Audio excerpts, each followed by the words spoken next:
You sir? I mumbled as I startled awake at the sound of a door opening. I sat covered in blankets and one eye caked shut, cold drool on my chin which I quickly wiped away. Real cute, June told me dryly as he caught sight of my sleepy face. Jerk, I snapped at him, cut off by a big yawn as I stretched arm high and wide, letting the muscles in my upper back stretch out a bit. It wasn't like stretching my cyberware mattered, although I did notice my right arm wasn't right. But it wasn't the usual discomfort. I glanced at it and noticed the dent. Right. I had gotten shot last night in the arm. Which reminded me about someone else being shot. June? Are you all healed up? Mostly, he confirmed, plopping down on the couch beside me and peeling his burrito from a wrapper.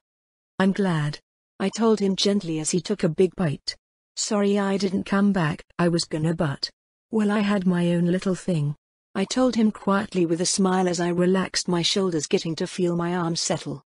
It wasn't how they would have settled before, but it was how they settled now, and that fact didn't bother me so much right then. You okay? He mumbled from between bites and I gave him a smile and a nod. Yep. I had a big cry. Everything sort of hit me last night. But I'm feeling a lot better. Good. That's good, he told me quietly, and while I could feel the emotion in his voice, he was definitely fighting back another emotion. You wanna talk about me running off last night? I prompted, and I could see him take a deep breath and let it out. Yeah, I do. Okay. I'm not going anywhere.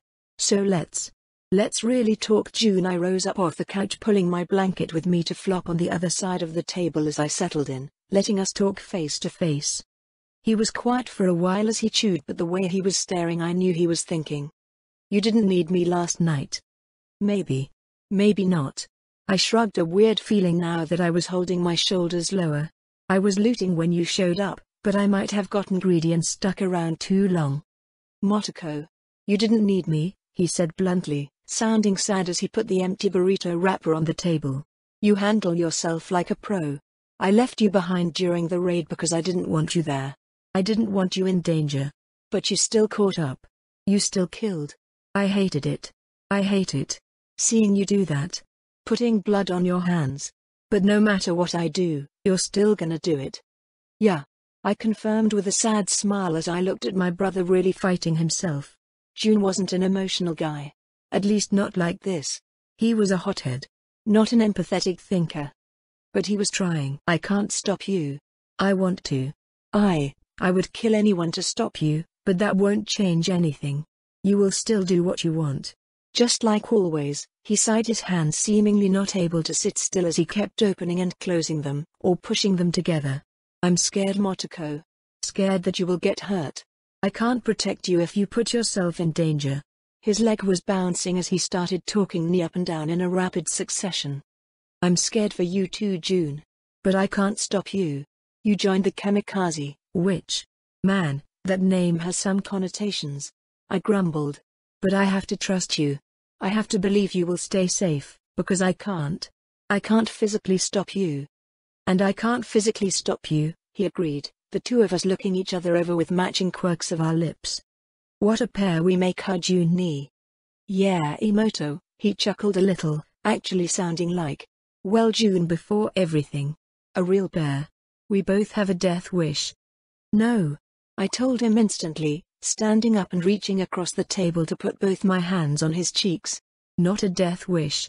Just a bloody path ahead of each of us. It's not a death wish. We might die. We might not. But June, I promise. I won't throw my life away. If I die, it will be doing something I believe is right. And maybe something I love. 'Cause I do like it. Little killer. He finally said with a huffed-out laugh as he reached forward, and suddenly I wasn't standing on the other side of the table. No, I was squeezed tight against June's chest as he held me. I laughed, and hugged him back. We were both broken. Maybe even crazy. But the world was crazy too. So we would survive. Ow. I growled as I zapped myself once again. After the nice long hug from June, and a bit of sibling bonding, June had gone into his room to take a nap, still tired from the drugs and his bullet holes, while I went to work on my newest skill. Engineering. With engineering, my crafting had suddenly linked with the knowledge and had exploded. Two halves of the same coin. Crafting was slapping shit together. How good are you at physically making something? Do you know the right tolerances, the right diameter to make something just work? But engineering? Engineering was planning. Design. Engineering was creation. It was the difference between the tinker in his home lab shaving away a few millimeters on something to make it work better, to the engineer that designed the whole thing in a lab. Together they synced. I was both of those people. The creator, and the end user. Plus with my other skills I was the operator. How many people could say they were a true Renaissance woman? I could do it all. Although I still couldn't paint. So with just how flexible my knowledge was, first step was to mess with my equipment. I had done some tinkering with my guns already, but I had a lot to do. First I went out to the car and grabbed all the loot from the Maelstrom garage. The Nekomata was first. I had looked it over, but there wasn't much I could change. The previous user knew his gun. It was a solid piece of work. The modifications it had were all solid improvements. At least for now. Instead I had a bunch of tech scrap that I already had ideas for. If I was going to level engineering, I might as well do it easily. Grenades. An explosive, a trigger, and a casing. Honestly with my 3D printer I could make everything but the explosives, but those were easy. I had stolen a bunch of grenade stuff from the Raffen base, and now I was actually motivated to use it. The shard I klept that had the crazy grenade Raffen's tips and tricks on how to create grenades was actually easy to understand with my engineering knowledge. Which is why I was putting together homemade grenades. After half a dozen frag grenades I decided that a couple EMP grenades might be really useful. The discharge for it was pretty standard stuff. I grab a battery that I could find in most devices, and basically set it into a supercharger that would cause it to explode, put that in a case, and set it all up from a button. Voila, EMP grenade. I guess that says a lot about power sources in Cyberpunk, that with a few modifications you could turn them into a dangerous explosive. Honestly the scrap metal I had was running low considering how simple grenade interiors were. What the hell is that? June said suddenly, looking at me from the door, his fire hair limp and sticking out at weird angles from a nap. Grenade. He blinked. Then he blinked again as he looked down towards the wires that I was holding in my hands as I was wiring up an EMP grenade. Not in the house. It's safe. Not in the house, he said again before slowly backing back into his room. Fine. I grumbled as I undid all the wiring before tossing the grenades in pieces back into my parts section. Not about to leave an unfinished halfway put together grenade in my box. That's stupid. But now I had nothing to do. The Maelstrom would all be sleeping with the sun still up. I blinked. Why did I think I had nothing to do? I had a car. A city, friends. That's right. I had friends. I snorted at myself. I had been so stressed out, so focusing on killing I had practically forgotten. I stood up and stretched, feeling the play of muscles in my back loosen up from my hunched over position. Hey June. I'm gonna go see Hiromi. June's head popped out of his room a moment later as he instantly looked to the table. Not seeing whatever he was looking for, he seemed to relax. You shouldn't be running around. It's dangerous out there. Hiromi is stuck at home, at least last I talked to her. I'll go visit. My car is armored, so unless I'm jumped by an entire attack squadron of Strom, I'll be fine. Besides, I should probably get out and do something other than hyperfocus on the Maelstrom. I threw June a thumbs up and gave him a big smile. I'll be careful. He slowly nodded as he stepped out, walked over, and to my surprise pulled me into a hug. He ended it nearly instantly without a word as he walked into the kitchen to grab a drink. Love you too, June. I called back as I ran around gathering some stuff. Mostly my jacket and guns.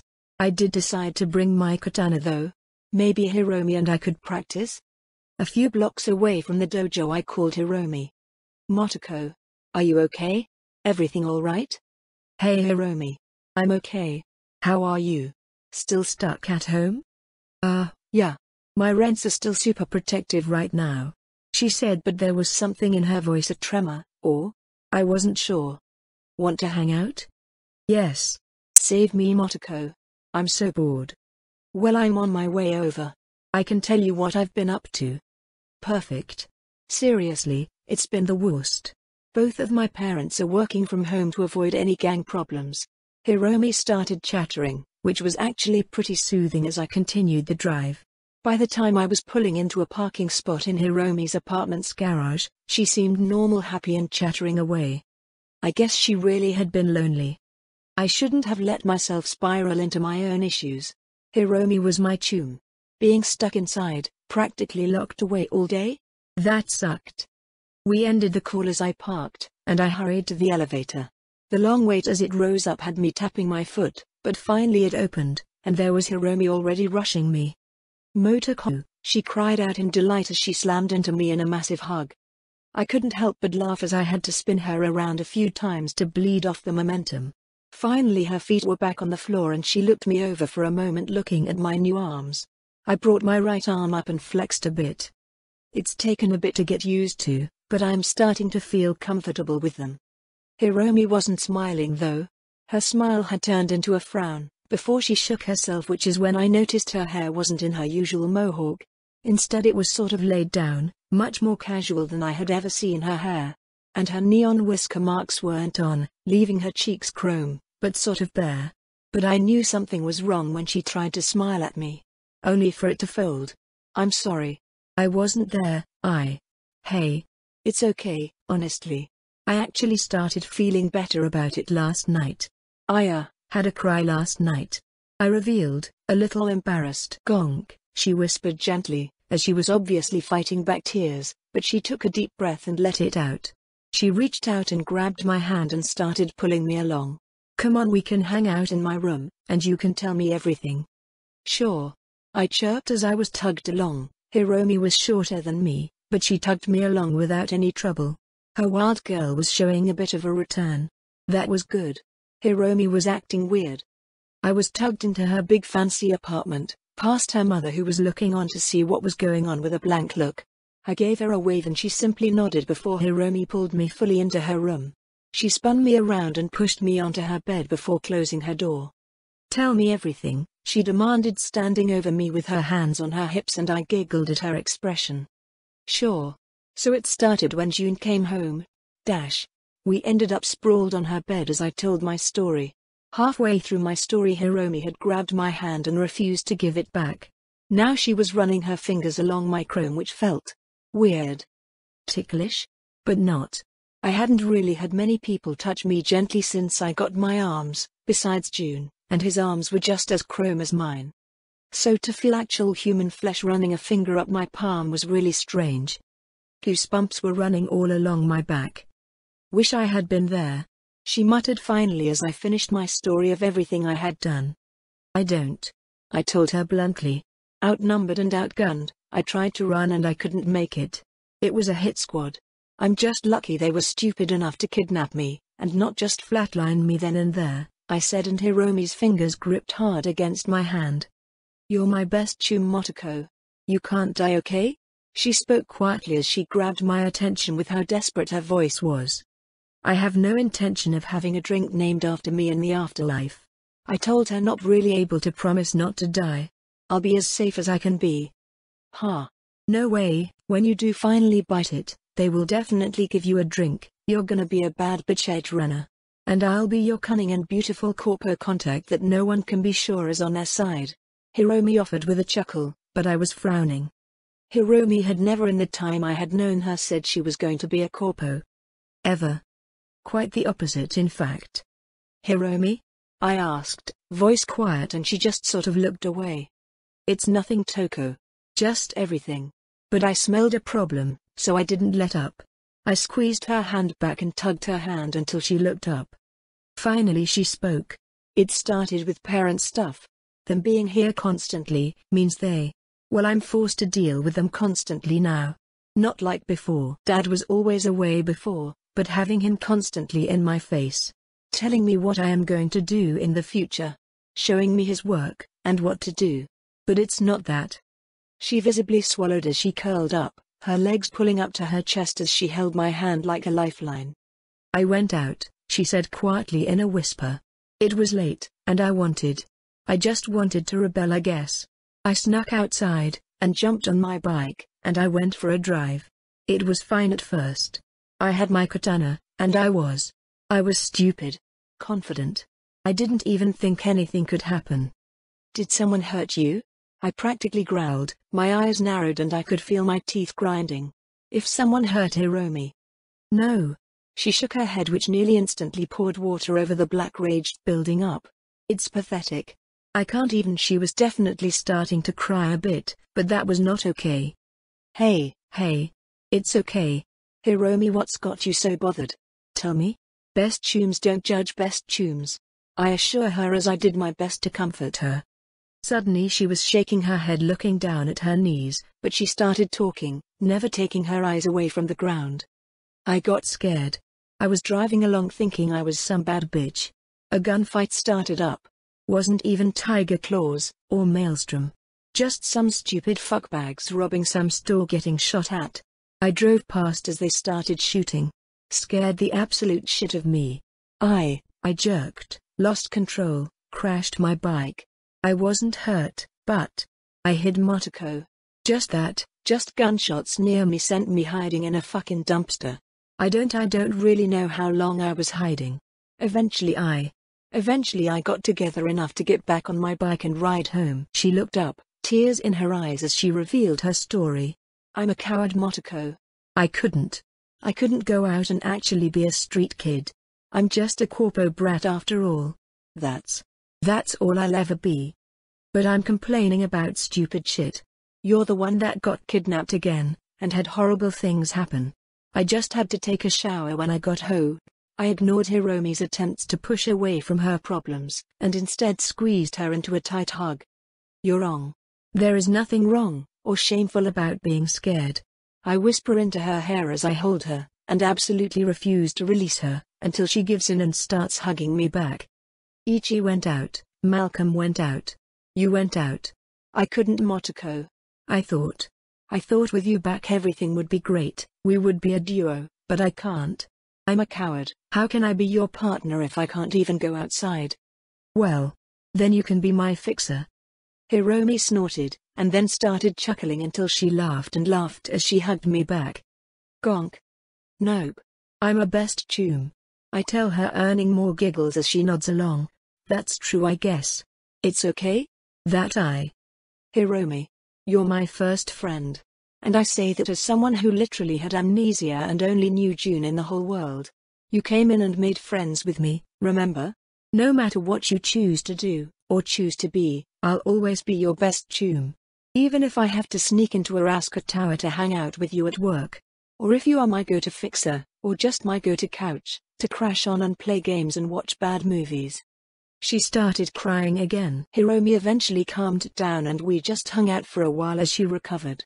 Eventually she felt better and wiped her eyes, and like a switch we were back to happy Hiromi. Or at least Hiromi that pretended to be happy. We were interrupted while Hiromi was telling me about how her online classes were when suddenly her bedroom door opened. Hiromi. Mom. It's called knocking. I know you know how to do it, Hiromi snapped as she sat up but didn't let go of my hand. We are having dinner, your father is eating with us. Motoko. You are welcome to join us. She offered to me, her eyes hyper-focusing on me for a moment before she stepped in, approaching Hiromi and reaching down to wipe a bit at Hiromi's face with her thumb. You should wash up first. Never show them weakness, Hiromi. A put-together face is an armor all on its own, she said before standing up and leaving without another word. Your mom is a little intense, I whispered. Yeah. Hiromi grumbled as sat up. But she is right, I should clean up a bit. She finally pulled away from me as she rose, stomping over to a connected bathroom. The light turning on let me see the insides of her bathroom, and I could only roll my eyes. It was very Hiromi. Tiger claw stickers littered her mirror, and there was a ton of hair stuff that let her wear her typical mohawk.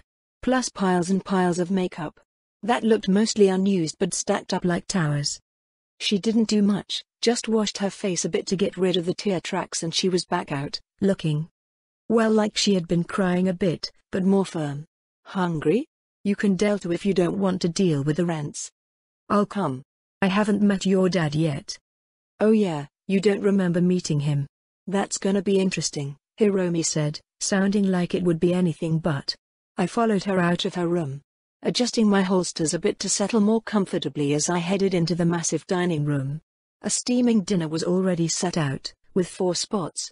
As I walked in, a pair of men wearing suits were packing up a cart that they had brought the food in on, and were heading out.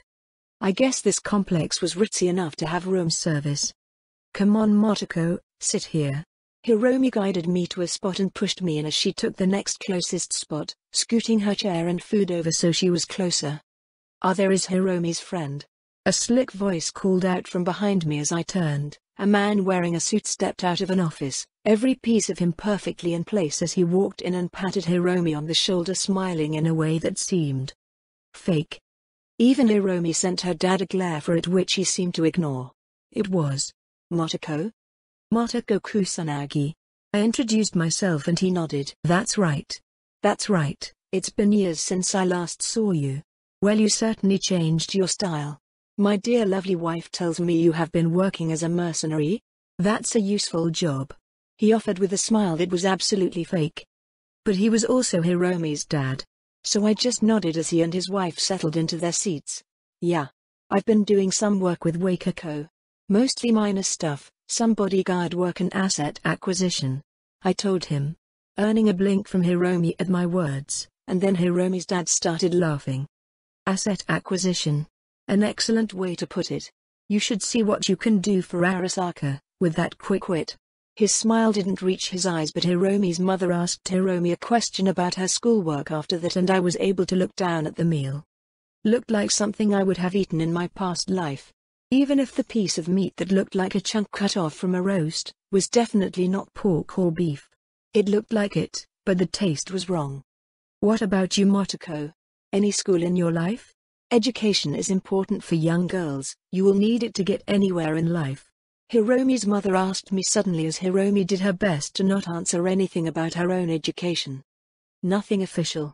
I don't go to school exactly, but I'm not sitting around all day. Netrunning, tinkering, gunsmithing. I dabble a little with everything," I told her after swallowing a bite of mashed potatoes. Definitely not real potato. It tasted like the boxed stuff.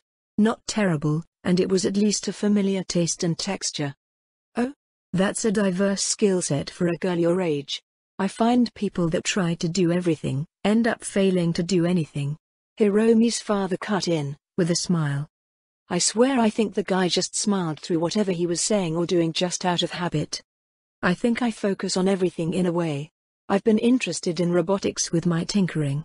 I want to create a drone system for my job. I admit, it was something I had in mind for a while, but it was complicated. Drones in Cyberpunk were amazing, but there was an issue with cost to effectiveness. That and intelligence. Drones? Militech spends billions a year trying to come out with the next great drone system. The problem always comes down to size. Make it smart enough to be useful, and the AI takes up too much room, and too much power, so their little drones always balloon in size. Or end up just another drone system needing a big truck to make it work," he said with a shake of his head. "True. I do want something closer in size to their flathead, but that is hardly on the open market." I took another bite of mashed potatoes, something I hadn't had since waking up in Night City, but it was the sudden silence that had me look up and notice the narrowed eyes of both adults. Hiromi beside me had noticed something was up, but obviously had as much of a clue as I did. "How are you aware of a Militech experimental drone system?" Hiromi's father asked casually. I blinked. That's right. The flathead was an experimental item when you get one in 2077. That was why the quest was such a pain. Maelstrom stole one from Militech, which is why you were trying to get it from them. That was in 2077. 2 years early. It was probably still in development. Maybe not even an actualized product.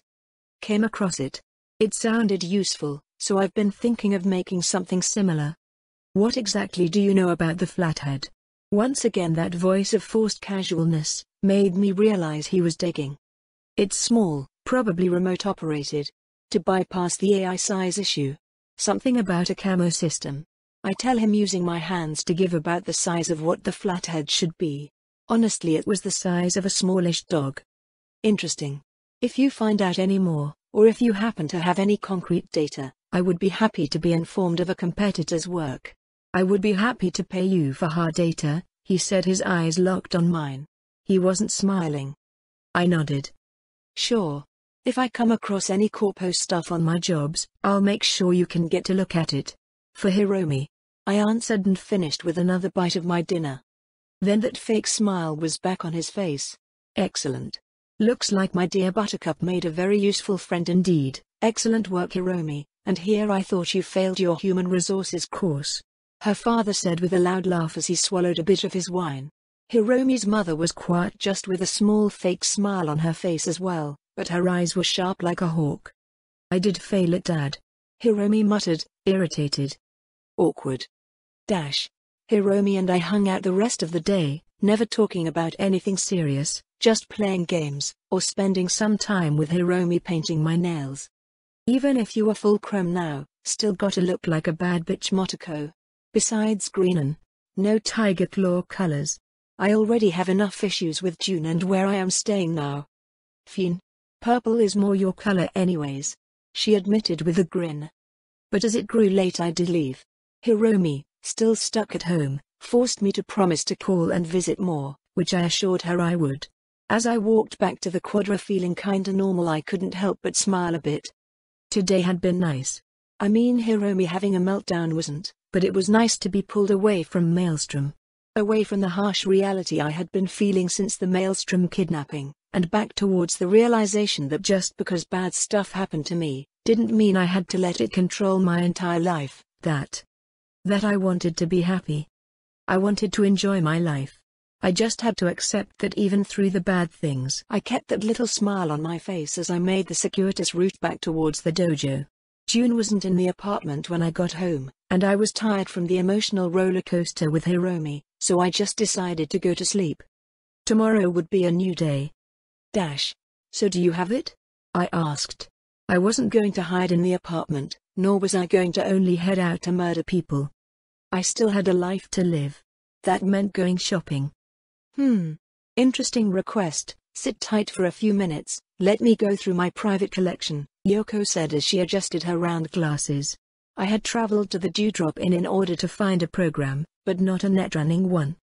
The thing was, Netrunner's main job wasn't just throwing out quick hacks or breaking into security. It was data theft. Data was knowledge. And knowledge was power. So since I had finally unlocked engineering, I needed something specific, something I hadn't run across. Turns out the reason why was because CAD, or design programming, was almost always proprietary. Every corp would use its own private program, locked down, and hard-coded. Not that a netrunner couldn't break into that and swipe data, but how often did they steal the entire program itself? Why bother? Netrunners aren't engineers, and the people that want the data have their own program that they use. So here I was, going to the only netrunner cafe that I really trusted. Yoko being someone at the very least that would hold data for V even after T-Bug died. So she was at least semi-reliable. Hopefully. I looked around the room. The netrunning chairs in the back were both occupied, but they weren't anyone I knew, and I wasn't about to go poking them. So I just sort of hung around as Yoko disappeared into the back of her shop. Thankfully she wasn't gone for too long. I have something, she appeared saying, putting down a shard case. Arasaka design software. Not a common piece of data, but I did have a copy, she said as she slid it across the desk towards me, hand-pinning the shard case to the table. This sort of stuff has plenty of protections. Arasaka won't be happy if they ever find out you used it. I'll keep that in mind. Thanks, Yoko. How much do I owe you? No, this data? Not something eddies can buy. You wanted to be a netrunner? We don't deal in just eddies. Information. Data. Something useful. She slid down her dark sunglasses as she said it. Her hand was still on the shard case. Waiting. Fuck. I wasn't a normal netrunner. It wasn't like I practiced by sneaking into corporate systems, stealing little bits and pieces of data. I was a gamer. I just grinded. But then I remembered. My hands instantly went to my pouches. Pulling out bits and bobs. Mostly ammo.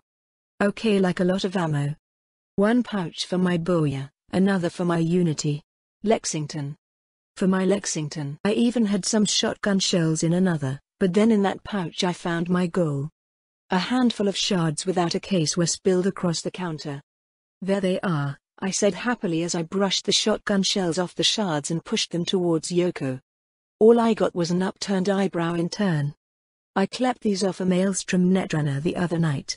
He was solid, full gear, full setup. His security was tight. I did check them, but they didn't have what I was looking for. But it was full of his net logs. I'll accept it, she said, interrupting me, but I could tell it was more out of pity than interest. Her lips were twitching a bit despite the way she was squeezing them together a bit. She was laughing at me. "Allah. Keep an eye out for data you'll like," I offered. I didn't really like when people thought I was a novice. I mean I was, but only because grinding Netrunner stuff was difficult, but soon I would be amazing. "Good. Get out of here, kid. Happy netrunning," she said as she gathered up the shards, leaving me a moment to put everything back in my pouches. I slipped the shard into one of my emptier pocket pouches, tugging on it to make sure it was sealed. Didn't want to lose that. As I stepped out onto the Kabuki roundabout, I took a moment to just look around. It was emptier than usual, much emptier in fact, but even during a gang war Night City has to continue on. Walking around the structure to head towards where I had parked, I passed some people still willing to go out and do their job, or just willing to shop. In fact, I slowed at a little food stand and had a cup of some noodle thing in a styrofoam cup to eat out of as I continued my walk. Which was when I was suddenly stopped as a Mox girl stomped out in front of me. The kitsch clothing, well, what there was of it anyways. In pastel. The tattoos, despite her young age, all told me she was definitely Mox. The glare was weird though. "You're Nox's savior, right? Purple hair, a leotard, and plenty of hardware. That fits you to a T," she said abruptly as she practically invaded my personal space. I blinked, looking around, noticing the girl had been at a table full of Mox, all of them looking curiously at what their friend was up to. It took me a moment to parse out what she had said as she forced me to switch gears from relaxing to talking. "What? Nox? Yeah, I know him. I wouldn't really say savior though, it was just some bullying." "Well, it was kinda fucked to ghost him like that. I know he is a bit of a pain in the ass, but you could at least tell him before you blocked him or something. He's been hyping you up to the Mox, vouching for you and shit. But then you just vanish on him?" She hissed a bit, eyes narrowed. What? I blinked a bit at her words, trying to make heads or tails of the sudden hostility, before it came to me. I was being stupid. That's right. It must have looked like I dropped off the edge of the world. I spoke the realization before chuckling a little. "Listen, it's not like that. Nox is. Well, I'm not sure I would call him a friend, but he was nice enough. But with everything going on, I've been out of touch." "Yeah, whatever. Not like I really care. I just agreed to stop you if I ever saw you." "Right," I muttered as I opened my phone system. I hadn't really checked my stuff, but as I pulled up the system and actually looked at it, I noticed I had plenty of messages. Missed calls, texts, even voicemail alerts. I winced a bit. My system had updated when I first ran out of the jammer to call Hiromi, but I had been hyper-focused on my gonk friend, that I had thought would be rushing around Night City looking for me. Then I had been too distracted with the desire to kill the Maelstrom fuckers. I hadn't bothered to actually notice all the other messages. I had a few from Ichi, mostly just a few alerts on how his work had been going the first few nights of the war, but that trailed off not long after. I guess my lack of response had meant he stopped messaging me. But I had a ton from Nox. He was a texter. I had a barrage of texts that trailed off when he must have realized I wasn't responding. Most interestingly though was that the text said he had a gig for me. I considered it. Would a gig from a kid that pushes BDs really be worth my time? Then I remembered two very important things. First, I was still mostly unknown. Wakako might have some respect for my skills, and maybe the Tiger Claws might realize I was pretty useful, but that was about it. Second, side quests are fun. It's not always about the reward, or the money. So I opened up a text message. "Hey, sorry for being out of touch so long. I was under a jammer and recovering. What's this about a gig?" I nodded once that was done. Realizing I had been standing there right in front of all the Mox, I waved at them, trying to ignore that they were all looking at me, as I started heading back towards the car, remembering to finish off my noodle cup as I went. I hadn't even made it back to my quadra when I got a response. Ringing. Nox was calling me. I shrugged. It would be easier through a phone call anyways. Hey Nox. Motoko. I'm glad you messaged me. How are you? Everything preem? I've been trying to reach out. You said you were recovering? You alright? Yeah, I noticed. Sorry about not responding. I've been hanging out under a jammer. I cut in, as Nox was also apparently a bit of a blabbermouth. Just some maelstrom issues. I just noticed your messages. You mentioned a gig? Yes. I had this brainwave, a preem idea. The preemist. So listen, can you come by Lizzie's? It's way easier if I show you rather than try to explain it. I guess? Is that Nova? Not too pushy? Sure. I'm free. I can stop by. I agreed. Side quest, get